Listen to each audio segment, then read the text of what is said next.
Por isso, aquele evento para afrontar os exércitos medo-persas e mostrar que realmente estava tudo bem e que eles tinham confiança que aquele cerco podia durar muitos anos ainda, que eles não teriam problema nenhum. O texto bíblico conta, então, a história deste rei, o rei Beltesazar de Babilônia. Ele era uma pessoa que sabia, mas não fez. E nesta noite nós vamos estudar a história dele e vamos perceber que ele representa exatamente as pessoas que conhecem o Evangelho, as pessoas que conhecem, já ouviram falar de Deus, têm alguma noção sobre o pensamento sobre Deus, sua vontade, mas não levam as coisas de Deus a sério. Seu problema não era falta de informação, mas de não querer lidar com ela. Então, era uma pessoa que tinha muita luz, que tinha um grande conhecimento, mas não só era indiferente a esse conhecimento, insensível a essa luz, como também tratava as coisas de Deus com desleixo. O texto bíblico diz que o rei Beltesazar deu um grande banquete a 1000 dos seus grandes e bebeu vinho na presença dos 1000. 1000 pessoas foram convidadas na corte naquela noite para levar suas... O texto bíblico é bem detalhado, ele diz que levaram seus grandes, seus assessores, suas famílias e até mesmo as concubinas desses homens estavam na festa. Foi um grande evento social. Participar de uma festa de gala na corte era o privilégio de poucos. Provavelmente aquilo ali constituía a elite governante do Império Babilônico. E a cidade estava totalmente, ela já era bela por natureza, e ela convidava para esse tipo de festa. E ela dava, como eu falei para os irmãos, uma sensação de segurança. Os seus muros eram bastante largos, era possível passar uma carroça por cima desses muros. Então, eram extremamente sólidos e era uma cidade que realmente quase que é impossível de ser conquistada. E o texto bíblico continua dizendo que, por causa exatamente disso, havendo Beltesazar aprovado o vinho, mandou trazer os vasos de ouro, de prata, que Nabucodonosor, seu pai, tinha tirado do templo que estava em Jerusalém. E aqui nós percebemos como a bebida alcoólica ela é prejudicial, não só para o corpo, mas para a alma. A bebida alcoólica ela é uma bebida tão popular, porque ela atua exatamente no centro do nosso cérebro que inibe, que nos restringe. Então quando a pessoa bebe, ela perde essa inibição, essa restrição. É por isso que as pessoas que bebem dizem que ele é uma espécie de azeite social. As pessoas bebem em festas porque assim elas perdem a inibição e elas conseguem conversar com todo mundo, pessoas desconhecidas, pessoas que nunca se viram, e acabam conversando com até certa intimidade. Só que Beltesazar perdeu o freio moral por causa da bebida.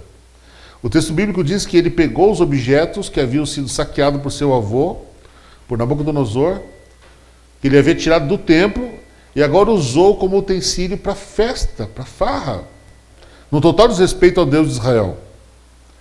E o texto diz que para que bebesse por eles o rei, seus grandes e suas mulheres e concubinas. Trouxe também os vasos de ouro, que foram tirados do templo de Deus, que estava em Jerusalém, e beberam por eles o rei, os seus grandes, suas mulheres e suas concubinas. Nós não estamos falando aqui dos utensílios do tabernáculo do deserto, que eram poucos.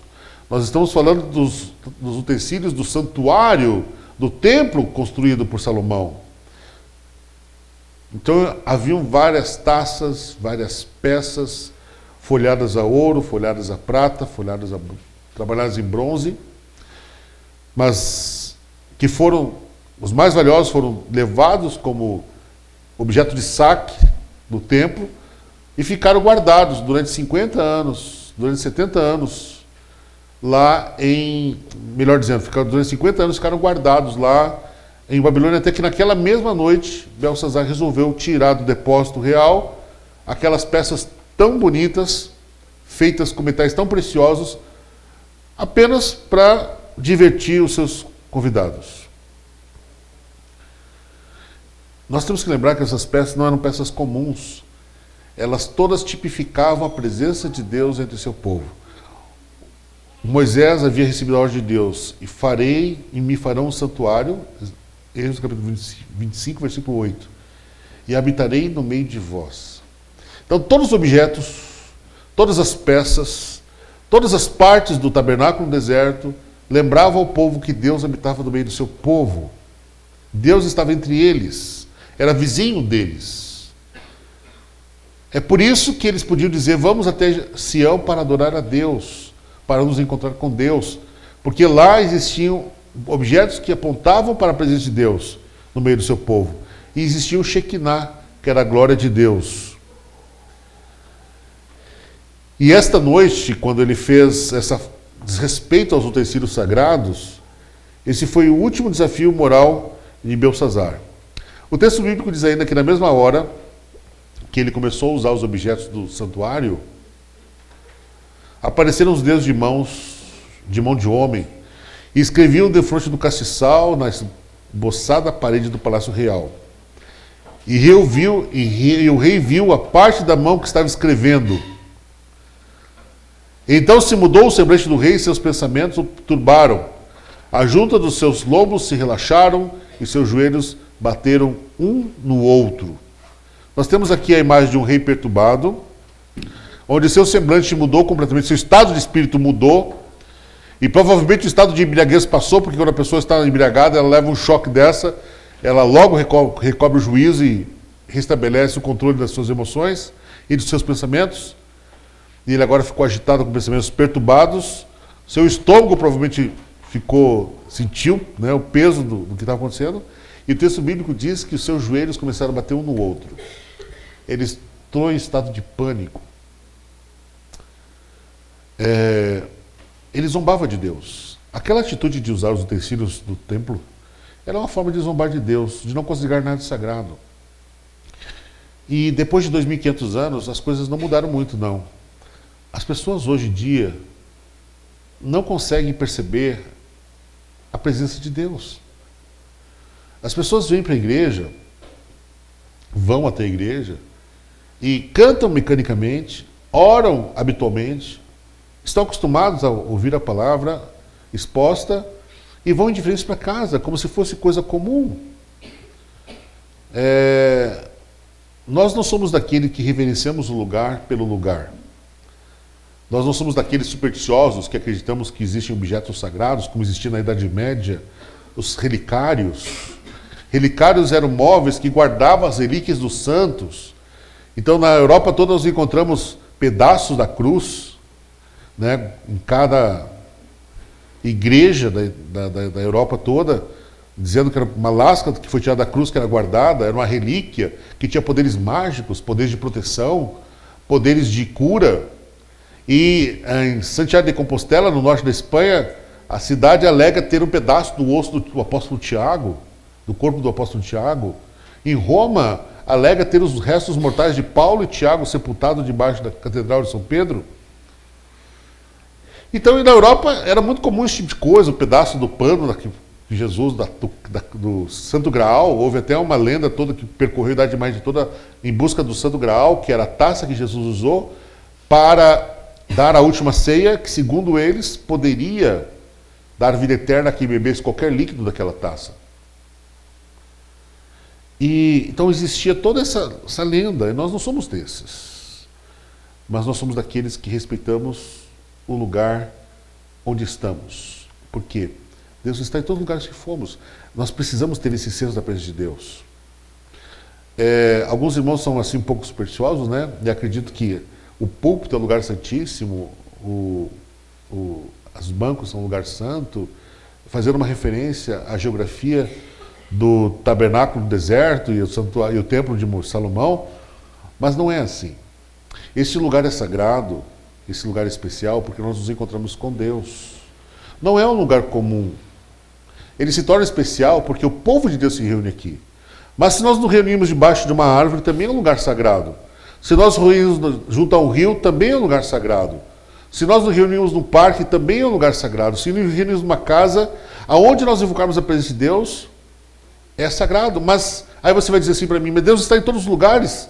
Então nós temos que ter esse senso de que Deus está em todos os lugares. E não existe lugar onde nós estejamos que Deus não possa se manifestar. Quer você esteja no seu quarto, quer você esteja no seu escritório, quer você esteja no seu lugar de trabalho, quer você esteja na sua sala de aula, quer você, aonde você está, o lugar que você está é sagrado. Mas nós fizemos essa ruptura entre o profano, nós fizemos ruptura entre o nosso mundo lá fora e a igreja. Não, sagrado é só dentro das 4 paredes, sagrado é estar dentro da igreja. Então ali dentro, eu estou para adorar a Deus, é a casa de Deus, eu vou me encontrar com Deus. Mas eu sair dali, não é mais sagrado. O crente não existe essa divisão. Todos os momentos, todas as coisas, todos os lugares, tudo que nós fazemos está permeado pela presença de Deus. E nós só fazemos coisa errada porque perdemos esse senso de presença divina.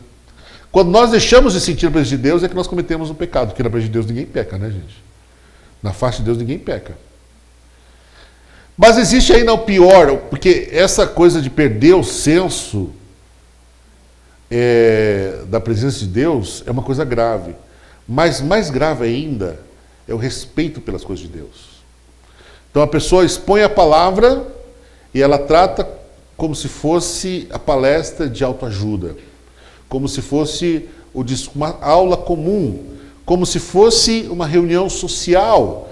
Ela não está aqui para ouvir a voz de Deus, ela está aqui porque todo culto se faz isso, então ela se acostumou com isso. Esse é o mais grave. É quando você realmente não é mais tocado pelo sagrado, quando você não é tocado mais pelo que é santo. Então a palavra não toca mais sua vida, a oração não toca mais sua vida, o louvor não toca mais sua vida, a oferta que você dá para Deus também é uma coisa ritual, tudo se torna rotineiro. E você considera aquilo ali sem sentido.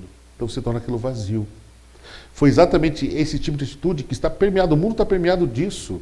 O mundo a moda agora é transgredir, a moda é ser rebelde, a moda é não respeitar aquilo que é padrão, aquilo que é norma, aquilo que é princípio, e você tem uma atitude bastante confrontadora. Essa é a moda. Infelizmente, esse pensamento confrontador acaba contagiando o crente. E o crente também perde esse senso de sagrado, como perdeu Beltesazar.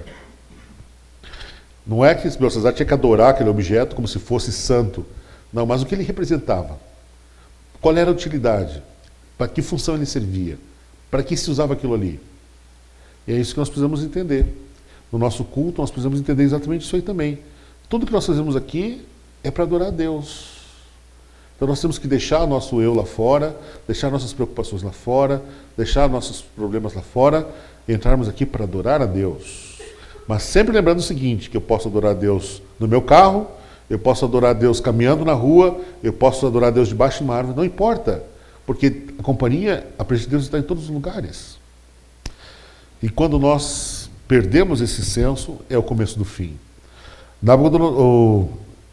Beltesazar foi confrontado com o sinal de Deus. Misericordiosamente, Deus mandou uma mensagem para ele, escrevendo na parede 3 palavras em aramaico, que ele não entendeu. Não que ele não pudesse ler, porque estava escrito na língua dele. Mas por que aquelas palavras? Por que pesado? Por que dividido? E por que ele usou mene tekel urfacim?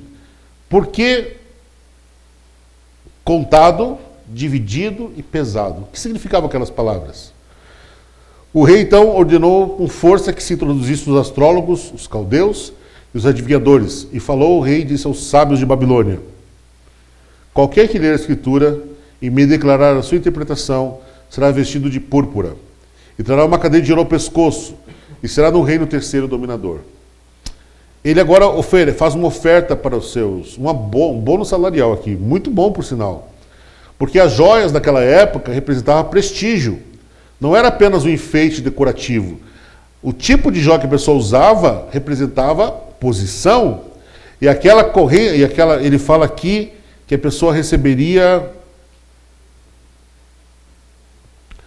uma cadeia de ouro ao pescoço. E naquela cadeia de ouro tinha a deusa Lua, Tamuz, que era a deusa da lua, uma das deusas mais adoradas em Babilônia.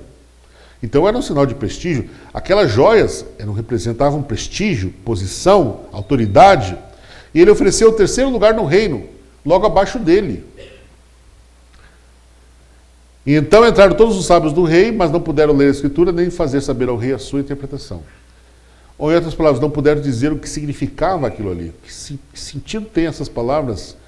Dividido, cortado, pesado. O que significa isso?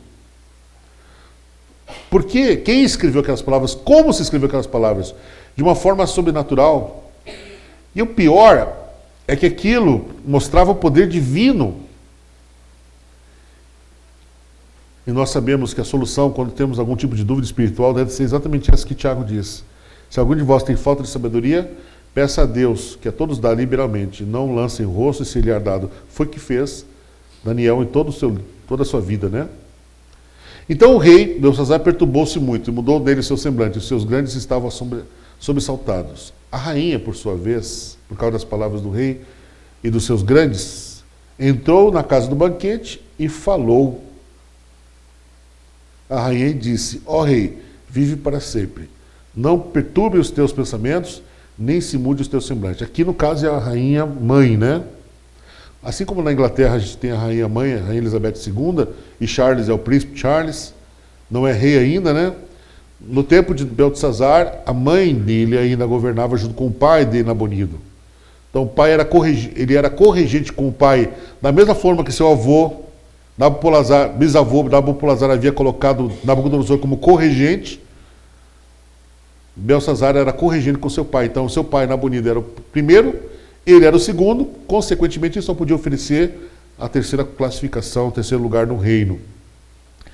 E a ignorância do rei, ele chama então agora de socorro aquilo que ele tinha à disposição. Os astrólogos, os caldeus, os magos, os adivinhos. É aquilo que a pessoa corre. E se a gente for pensar bem, é o que a gente faz quando a gente não conhece a verdade. Nós corremos para aquilo que oferece a melhor resposta. Às vezes não é a resposta correta, às vezes não é a única resposta, mas é a que nós temos à mão. O Brasil, por exemplo, é um país extremamente religioso. 96% da população brasileira declara-se temente, que crê em Deus de alguma forma. Enquanto que os 4% restantes estão divididos entre os que não sabem se Deus existe, os que têm dúvida, que são os agnósticos, e os que realmente são ateus mesmo. Então o grupo de ateus é muito pequeno no nosso país. Nosso país é um povo religioso. E por ser um povo religioso, tem ânsia de Deus. E quando não conhece a Deus verdadeiro, eles procuram solução naquilo que aparece. Por exemplo, em Brasília, uma das religiões mais cultuadas, mais praticadas entre os grandes da República é o candomblé. Que para a população em geral é religião de pobre, né? É religião da periferia, é religião de alguns lugares do Brasil, né? O candomblé é cultuado bastante no Rio Grande do Sul, na Bahia, e assim, em outros lugares é uma religião meio subterrânea, mas é muito praticada nas altas escalões lá do poder em Brasília, é muito praticado entre eles, o candomblé. Mas não tem o candomblé, porque é uma religião muito brasileira. Aí eles procuram o espiritismo, ou procuram o budismo, ou procuram o hinduísmo, ou procuram outra religião oriental, que também está na moda. Mas por quê? Porque eles não têm acesso ao Deus verdadeiro. Quando você não tem o Deus verdadeiro, você preenche aquele lugar com o que você tem. Então eles procuram. E nós no Brasil, nós temos um país que acredita muito em astrologia, em cartomancia, em adivinhação. Por que as pessoas procuram isso se a gente sabe que elas não têm fundamentação nem bíblica e nem científica? Porque elas estão desesperadas. Elas procuram Deus. Nós imaginamos que pessoas de alta sociedade, ricos, cultos, da classe A do país, não precisam de Deus ou não quer saber de Deus. Isso não é verdade. Nós não chegamos até Ele porque nós temos preconceito, mas na verdade são pessoas tão pecadoras e tão carentes de Deus quanto nós. E buscam a Deus só que do jeito deles. E quando não tem quem fale de Deus verdadeiro para eles, eles dão um jeito deles, como fez Beltesazar. Veja bem, a família de Beltesazar era assim: Nabopolassar era seu bisavô, Nabucodonosor seu avô, Nabonido era seu pai, a rainha mãe era a esposa, que era a mãe dele, filha de Nabucodonosor, e Beltesazar era foi o último corregente de Babilônia. E o texto bíblico fala que seu pai, a rainha mãe, refere-se a Nabucodonosor como seu pai. Na verdade, tanto no aramaico quanto no hebraico, não existe palavra avô. Por exemplo, Jesus é chamado de filho de Davi, e na verdade, para usar a palavra filho aqui no sentido de descendente de Davi, porque não existia na cultura deles uma palavra para definir descendência. Então eles referiam-se a filho. Ah, vocês são filhos de Abraão, vocês são filhos de Davi, você é filho de Davi. Então o livro da genealogia de Jesus, filho de Davi, filho de Abraão, quer dizer descendente de Abraão. Então Nabucodonosor, na verdade, era avô de Beltesazar. Algumas vezes a Bíblia usa o termo pai para identificar descendência de alguém. Aqui pai não era a relação de parentesco, mas imediata, pai e filho, mas descendente de. Então ele era teu antepassado. E Nabucodonosor havia governado a Babilônia durante mais de 50 anos. Então nós temos, como falamos, a ordem Nabopolassar, que foi pai de Nabucodonosor, que conquistou Jerusalém, quando Nabucodonosor era jovem e corregente com o pai. 10 anos depois, ele invade novamente Jerusalém, já sem o pai falecido, e 20 anos depois, no início do seu governo, ele conquista Jerusalém e leva os utensílios. Ele governa mais 30 anos, quando falece, ele é sucedido por mais um filho, depois entra durante 2 anos um falso rei, um usurpador, Evil-Merodach, e finalmente Nabonido consegue depor esse falso rei e assume o governo do seu pai, a sucessão do seu pai. E Beltesazar agora era o neto de Nabucodonosor, então. A rainha, por causa das palavras do rei e dos seus grandes, entrou na casa do banquete e falou à rainha e disse: ó rei, vive para sempre, não te turbe os teus pensamentos, nem se mude o teu semblante. Há no teu reino o homem que tem o espírito dos deuses santos. Irmãos, é impressionante como pessoas que nunca tinham ouvido falar de Deus, pessoas que não tinham conhecimento da palavra de Deus e pessoas que não tinham crescido entre o povo de Deus, podiam identificar seres tão santos como anjos, o próprio Cristo e o Espírito Santo. Nós vimos no capítulo 3 que quando Nabucodonosor olha para dentro da fornalha, ele diz assim: vemos um como sendo quem? O Filho dos deuses. Ele reconheceu o Cristo ali no meio dos jovens judeus. E agora a rainha mãe diz: este homem tem o Espírito dos deuses santos. Na linguagem de nós seria o Espírito do Deus Santo, ou o Espírito Santo.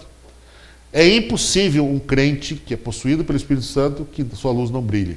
É impossível. Jesus disse que uma cidade não pode ser oculta. Quando ela é edificada sobre um monte, de lá ela pode ser vista de todos os lugares. É impossível uma vida cheia do Espírito Santo que seja oculta, que seja escondida, que não brilhe. A pessoa que tem o Espírito de Deus, ela brilha, e as pessoas vão testemunhar disso, vão ser impactadas com essa vida.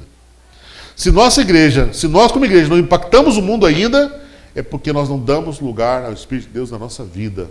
Nós não cumprimos o mandamento bíblico, enchei-vos do Espírito Santo. Porque quando nós formos cheios do Espírito Santo, as pessoas vão reconhecer isso. Elas vão ser impactadas com isso. E ela continuou: e nos dias de teu pai, no caso do teu avô, se achou nele luz, inteligência, sabedoria, como a sabedoria dos deuses. E teu pai, o rei Nabucodonosor, sim, teu pai, o rei, o constituiu chefe dos magos, dos astrólogos, dos caldeus e dos adivinhadores, porquanto se achou nesse Daniel um espírito excelente, e ciência e entendimento, interpretando sonhos, explicando enigmas e solvendo dúvidas, ao qual o rei pôs o nome de Beltesazar. Chame-se, pois, agora Daniel, e ele dará a interpretação. Na sua infância, a rainha mãe havia convivido com Daniel e sabia das histórias do seu pai e conhecia a experiência de seu pai com Deus. E agora, na velhice avançada que Daniel já tinha, devia provavelmente ter 85 anos para quase 90 anos, porque ele já estava vivendo 70 anos em Babilônia. E se ele foi com 18 anos para lá, ele estava com quase 90 anos. Certo? Apesar disso, ainda reconheciam nele o poder de Deus e o Espírito de Deus. Qual era a reputação que Daniel tinha? Um espírito excelente. Ele tinha conhecimento e entendimento, interpretava sonhos, resolve problemas e dúvidas. Você está com um problema espiritual? Fala com Daniel. Você está com uma dificuldade? Conversa com Daniel. Pede conselho para ele. Ele é um homem de Deus. E nesse sentido, Daniel é uma inspiração para nós. As pessoas também deviam ver em nós essa âncora, esse apoio espiritual. E deveriam recorrer a nós e dizer assim, quando estão desesperadas: você está com problema no casamento? Fala com aquele servo de Deus. Ele é um homem de Deus, ele é uma mulher de Deus. Nós estamos abdicando desse direito de sermos esse ministério. Nós estamos abrindo mão de ser luz do mundo e sal da terra. Nós precisamos impactar e fazer diferença na vida das pessoas.